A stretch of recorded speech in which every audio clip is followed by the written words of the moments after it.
ನಮಸ್ಕಾರ ಗೆಳೆಯರೇ. ಬಲೂಚಿಸ್ತಾನವು ಪ್ರಧಾನಿ ಮೋದಿ ಅವರನ್ನ ಕರೆದಿದೆ.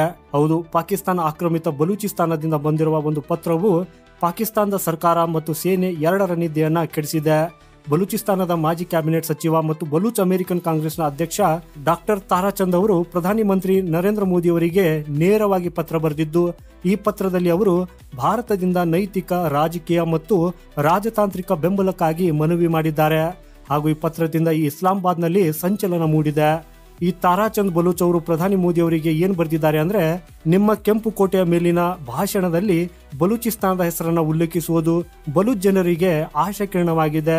ನಮ್ಗೆ ಈಗ ಭಾರತದ ಬೆಂಬಲದ ಅಗತ್ಯವಿದೆ. ಹಾಗೂ ಈ ಬಲೂಚ್ ಅಮೆರಿಕನ್ ಕಾಂಗ್ರೆಸ್ ನೇರವಾಗಿ ಪ್ರಧಾನಮಂತ್ರಿ ಕಾರ್ಯಾಲಯಕ್ಕೆ 2 ಔಪಚಾರಿಕ ಪತ್ರಗಳನ್ನು ಕೂಡ ಕಳುಹಿಸಿದೆ.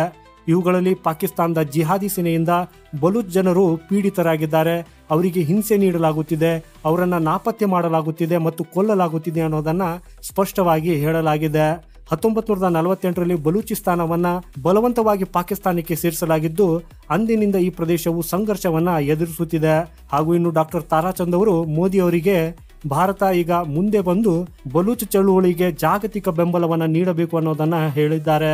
ಇದರಿಂದ ಈ ಪಾಕಿಸ್ತಾನದಲ್ಲಿ ಯಾಕೆ ಆತಂಕ ಸೃಷ್ಟಿ ಆಗ್ತಾ ಇದೆ? ಸೊ ಗೆಳೆಯರೇ, ತಾರಾಚಂದ್ ಅವರು ಬಲೂಚ್ನ ಯಾವುದೇ ಸಾಮಾನ್ಯ ನಾಯಕರಲ್ಲ. ಇವರು ಬಲೂಚಿಸ್ತಾನದ ಸರ್ಕಾರದಲ್ಲಿ ಸಚಿವರಾಗಿ ಸೇವೆ ಸಲ್ಲಿಸಿದ್ದಾರೆ ಹಾಗೂ ಅಮೆರಿಕಾದಲ್ಲಿ ಈಗ ಬಲೂಚ್ ಜನರ ಧ್ವನಿಯಾಗಿದ್ದಾರೆ. ಮೋದಿಗೆ ಬರೆದ ಪತ್ರದಲ್ಲಿ ಅವರು ಪಾಕಿಸ್ತಾನ ಮತ್ತು ಚೀನಾಗೆ ಒಟ್ಟಾಗಿ ಬಲೂಚಿಸ್ತಾನವನ್ನ ಲೂಟಿ ಮಾಡ್ತಾ ಇದ್ದು, ಬಲೂಚ್ಗಳ ಸ್ವಂತ ಮನೆಯನ್ನ ನರಕವನ್ನಾಗಿ ಮಾಡಲಾಗಿದೆ ಅನ್ನೋದನ್ನ ಸ್ಪಷ್ಟವಾಗಿ ಹೇಳಿದ್ದಾರೆ. ಹಾಗೂ ಇದರಲ್ಲಿ ಅವರು ಬಲೂಚ್ ಚಳುವಳಿಯನ್ನ ಹತ್ತಿಕ್ಕಲು ಜಿಹಾದಿ ಮತ್ತು ಪಾಕ್ ಸೇನೆ ಒಟ್ಟಾಗಿ ದೊಡ್ಡ ಕಾರ್ಯಾಚರಣೆ ನಡೆಸುತ್ತಿವೆ ಅನ್ನೋದನ್ನು ಕೂಡ ಬರೆದಿದ್ದಾರೆ. ಈ ಬಹಿರಂಗಪಡಿಸುವಿಕೆ ನಂತರ ಈಗ ಪಾಕಿಸ್ತಾನದ ಸರ್ಕಾರ ಆಘಾತಕ್ಕೊಳಗಾಗಿದೆ.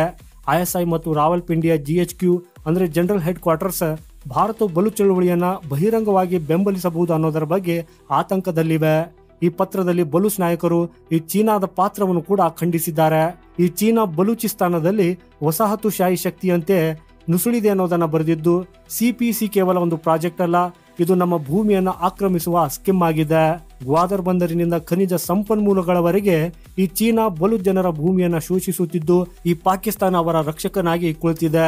ಈ ಕಾರಣದಿಂದಾಗಿ ಬಲೂಚ್ ಜನರು ಈಗ ಭಾರತದ ಕಡೆಗೆ ನೋಡ್ತಾ ಇದ್ದಾರೆ. ಭಾರತವು ಪ್ರಜಾಪ್ರಭುತ್ವ ಮತ್ತು ನ್ಯಾಯಯುತ ದೇಶವಾಗಿದ್ದು, ಅವರ ಹಕ್ಕುಗಳಿಗಾಗಿ ಧ್ವನಿ ಎತ್ತುತ್ತದೆ ಅನ್ನೋದು ಅವರಿಗೆ ನಂಬಿಕೆ ಇದೆ. ಈ ತಾರಾಚಂದ್ ಬಲೂಚ್ ಅವರು ಪ್ರಧಾನಿ ಮೋದಿ ಅವರ ಐತಿಹಾಸಿಕ ಭಾಷಣವನ್ನು ಕೂಡ ಶ್ಲಾಘಿಸಿದ್ದಾರೆ. ಇದರಲ್ಲಿ ಮೋದಿ ಅವರ ಕೆಂಪು ಕೋಟೆಯಿಂದ ಬಲೂಚಿಸ್ತಾನವನ್ನು ಉಲ್ಲೇಖಿಸಿರುವ ಆ ದಿನ ಮೊದಲ ಬಾರಿಗೆ ಎಲ್ಲಾ ಬಲೂಚರಿಗೆ ತಮ್ಮ ಧ್ವನಿ ಜಗತ್ತಿಗೆ ತಲುಪಬಹುದು ಅಂತ ಅನಿಸಿತು ಅನ್ನೋದನ್ನ ಅವರು ಹೇಳ್ತಾ ಇದ್ದಾರೆ.